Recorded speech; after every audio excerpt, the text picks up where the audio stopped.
एक तरफ मैंने पत्रकारिता, आप विनोद दुआ जी को हम सब लोग याद कर रहे हैं, एक पत्रकार जिसको हम लोगों ने बहुत बड़ा माना, जिसकी बहुत रिस्पेक्ट थी, बहुत आदर था, उन्होंने अभी अपने पिछले एक डेढ़ वर्ष में कम से कम मेरे मन से उनका आदर भाव खत्म हो गया है। मैं बात कर रहा हूं हरवंश जी की। हरवंश जी ने जिस तरह से किसान बिल जो जिस दिन पास हुआ राज्यसभा में, मुझे हरवंश जी से वो उम्मीद नहीं थी, और मैं ईमानदारी से बताऊं, फिर हरवंश जी के प्रति वो आदर भाव खत्म हो गया। लेकिन अब आदर की जगह अब थोड़ा खराब भाव और आ गया, जब अभी उन्होंने कल या परसों जो एक प्राइवेट मेंबर बिल को जिस तरह से इंट्रोड्यूस हुआ राज्यसभा में, जिसमें इस प्रीएम्बल में जो हमारा कॉन्स्टिट्यूशन है उसमें अमेंडमेंट की बात हो रही है, और उसमें ये हो रहा है कि सोशलिस्ट उसमें से हटा दो, और उन्होंने बिल्कुल आंख बंद करके जिस तरह से उसको एडमिट किया है, आपको क्या लगता है कि ये लोग इतने बड़े पद पे थे, इतने जाने माने पत्रकार थे, इतने अच्छे थे, क्या हो गया है इनको? हरवंश जी को क्या हो गया है? एक कहावत कही जाती है, वो कहावत करीब 80 साल पुरानी है कि समाजवादी जब समाजवाद से हटता है तो बहुत बड़ा डिक्टेटर होता है। जितने भी दुनिया में डिक्टेटर हुए हैं, उन्होंने अपनी शुरुआत भाषा में भी और शैली में भी और कर्म में भी बराबरी की, समाजवाद की, आजादी की बात से शुरू किया। हर एक ने एक तरफ से ले ली। वो जब वहां से डिविएट हुए, पथभ्रष्ट हुए, तब उनसे बड़ा डिक्टेटर कोई हुआ नहीं, उनसे बड़ा कोई अलोकतांत्रिक हुआ नहीं। ये भारत का या दुनिया का राजनीतिक इतिहास बताता है। मैं उसी को देख के कह रहा हूँ। हरिवंश जी जब तक पत्रकार थे, बहुत अच्छे पत्रकार थे।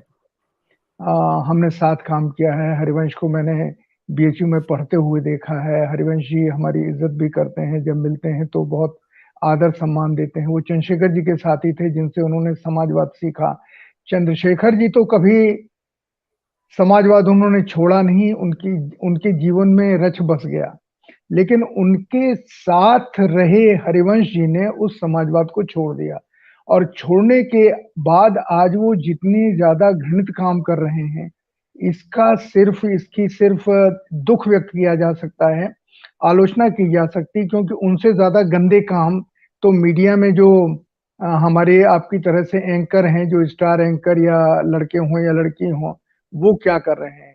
तो हरिवंश जी तो इस समय उनके सिर पे जो राजनीतिक मजबूरियां हैं, या नीतीश कुमार की पार्टी से आते हैं, तो वो जरूर नीतीश जी से बात करते होंगे कि इस पे मैं क्या करूं।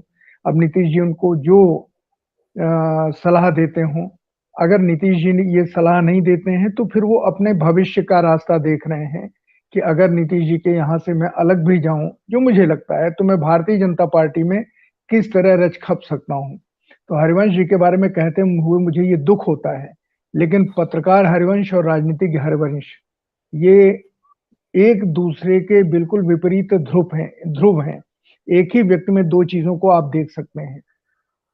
मैं कुछ और पत्रकारों के नाम ले सकता हूं जो जब राजनीति में गए तो बहुत खराब राजनीतिक हुए। हमारे गुरु एमजे अकबर साहब का नाम मैं लेता हूं।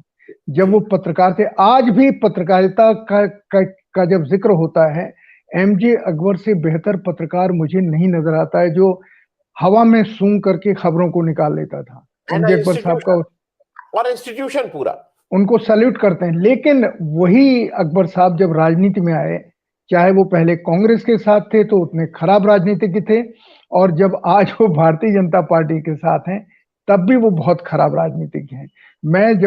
हम दोनों ही लोकसभा में थे, तो हमने तो अपने कॉलम में लिखा, मैंने कहा ये एमजे अकबर कैसे बोल सकते हैं लोकसभा में। जो अकबर साहब बोलते थे, मैंने तो अपने कॉलम में इलस्ट्रेटेड वीकली में धार्मिक में लिखा, अकबर साहब कैसे बोल सकते हैं। अकबर साहब की कोई आदमी गिरते गिरते वहां नहीं गिरता। लेकिन मैंने एक दूसरा उदाहरण दिया, आप हरिवंश जी का हाथ दे रहे हैं, मैंने अकबर साहब का लिया। लेकिन अकबर साहब पद पे रहते हुए अगर वो विदेश राज्य मंत्री होते और भारत की तरफ से वो पाकिस्तान और विदेशी वो जो पड़ोसी मुल्कों से उनसे रिश्ता खराब करने की बात करते, तो मैं शायद ज्यादा तल्ख होता, लेकिन वो उन्होंने नहीं किया। हरिवंश जी ने तो राजनीति में या राज्यसभा के डिप्टी स्पीकर होने के बाद जो किया, वो बिल्कुल स्वागत योग्य नहीं है। इसलिए हरिवंश के राजनीतिक पहलू को हम लोगों को अनदेखा कर देना चाहिए और मान लेना चाहिए कि जब वो कहावत सही है कि जब समाजवादी समाजवाद से हटता है तो बहुत ही ज्यादा क्रूर या डिक्टेटर हो जाता है।